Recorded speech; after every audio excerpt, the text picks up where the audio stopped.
हे सुप्रभात मंडळी, स्वागत आहे तुमचं पुन्हा एकदा एक नवीन व्हिडिओमध्ये। तर आपण अशा ठिकाणी चाललो आहे जे हिस्टॉरिकल प्लेस आहे आणि तर आपल्यासोबत आहे अक्षय पुन्हा एकदा।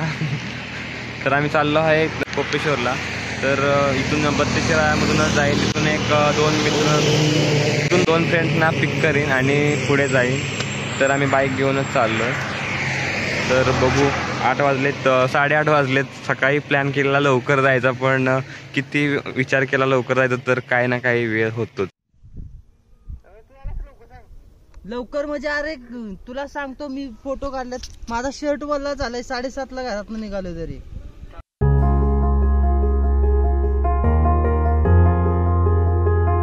बऱ्याच दिवसाचा प्लॅन आज सक्सेस होणार होता। तर गणेशला पण कॉल केला, तर गणेश आणि त्याचा मित्र बाईक घेऊन 32 शिराळे थांबले होते। तर आम्ही चाललो कोपेश्वरला। कोपेश्वर आमच्या इथून 115 किलोमीटर अंतर तर गुगल मॅपला दाखवते। गुगल मॅपच्या साहाय्याने रस्ता पकडला। वडगाव हातकलंगली मार्गाने आम्ही प्रवास केला।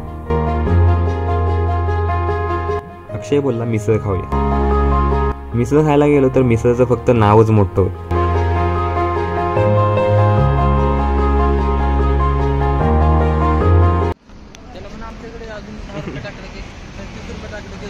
मग काय ऑस्करवाडी मिसळ खाल्ली तर अक्षयचा चेहरा बघून कळालंच असेल, भावानं परत कधी खाऊ नका, सगळ्यात बेकार।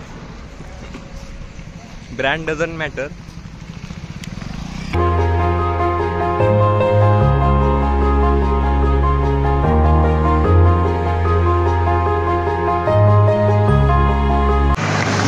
मित्रांनो, अजून आपल्याला 26 किलोमीटरचा पल्ला गाठायचा आहे।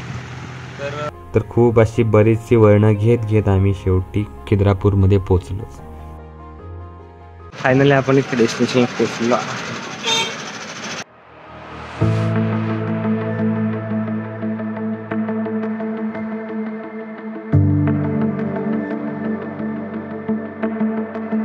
आणि त्या कमानीतून आतमध्ये एंट्री घेतात जे दृश्य बघायला मिळालं ना, ते अगदी न विसरण्यायोग्यच आहे। या मंदिराची आख्यायिका म्हणजे येथील महादेवाचे नाव हे कोपेश्वर आहे। कोपेश्वर म्हणजे रागावून बसलेला।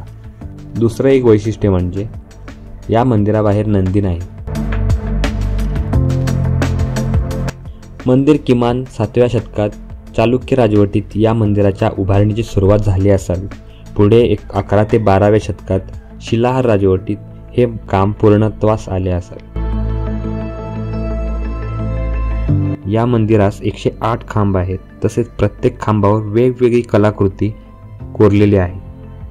यातील 2-3 कलाकृती आम्हाला शाळेतल्या पुस्तकाच्या आठवणीतील गोष्टीशी निगडीत दिसल्या।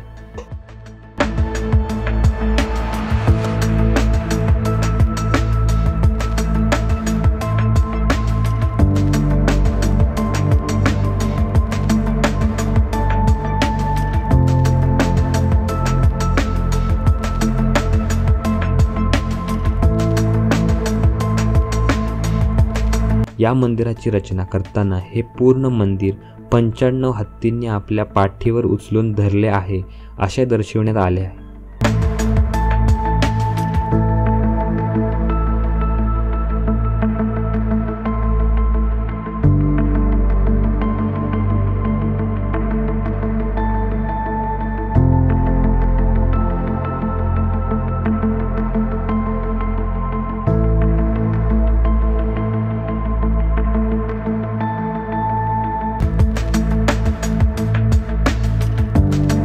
देवळाबाहेर 48 खांबावर तोललेला एक मंडप आहे।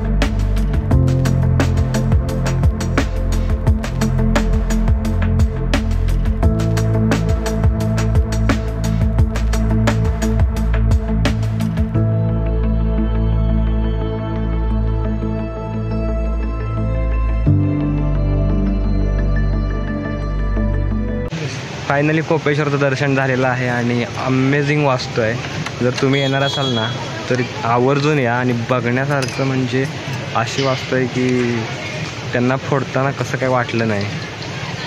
तर बघू शकतो। तर आम्ही आतमधून जस्ट फिरून आलो आणि आतमध्ये कॅमेऱ्याला परमिशन आहे, फोटो वगैरे काढू शकता इझिली। तर आता निघतो। आता प्लॅन करतोय की नरसोबाच्या वाडीला जायचा प्लॅन करतोय, कारण इथून जवळच आहे। मित्रांनो, आपण आलेलो आहे नरसोबाच्या वाडीला आणि दर्शन घेतलं. बरीच गर्दी होती तर आम्ही लाईनमध्ये उभं राहिलो नाही, बाहेरच्या बाहेरच दर्शन घेतलं. तर आपण पाठीमागे बघू शकतो की 2 नद्यांचा संगम आहे. एक म्हणजे कृष्णा आणि दुसरी पंचगंगा. या बाजूने एक नदी येते आणि या बाजूने एक येते आणि समोर वाहते पुढच्या साईडला. तर बघू शकतो आपण. तर इथून सरळ थेट घरी जायचं. तर ब्लॉग शॉर्ट असेल तर आवडला तर नक्की लाईक करा.